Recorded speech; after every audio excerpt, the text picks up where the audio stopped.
You said something really powerful. You said it's a great way for a newbie investor to get involved in this space, this new trend, called co-living in an arbitrage fashion. Tell me more about that. Yeah, I mean, usually when someone's a new investor, their first, obstacle is money. Like, oh, I don't have a ton of money. I don't have a ton of capital. So one of the best ways to come into co-living without a ton of capital is to arbitrage. And basically, it's kind of like you're a co-living property manager. So, we want to do it here in Arizona. And that's where all these big companies are doing it now. Where all you need is a W-2.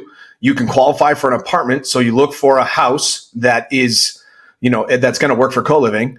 And then, hey, this is what we're doing. You sign a master lease with the property owner, and then you rent out all the rooms. And I mean, really, there's so many different ways to work it. You can just say, hey, we'll cover the rent, or we can be like, hey, I'll give you the rent plus, 10% or whatever, right? To even entice them more. And then you take care of everything, where you're basically filling the rooms. You have the leases or the agreements. And then, the only income you need, or the only capital you need, is your first month rent and your, last month rent for whatever the house is.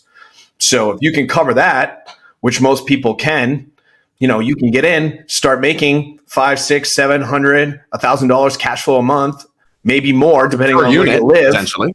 Yeah, maybe more. And then you just lock down that one, get that thing going, lock down your systems on that one, and then just scale it. Do it again. Try another one.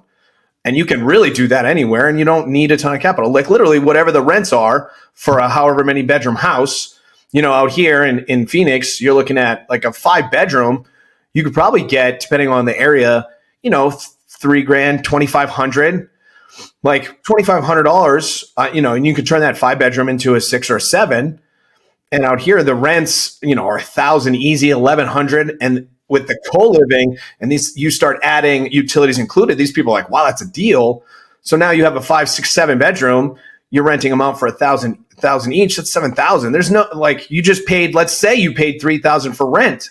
That's 4,000 gross, and then minus the expenses and the utilities. You could be cash flowing $2,000 off of that. Yeah, $1,000 or $2,000 off that. So, and that's on one property that you don't even own.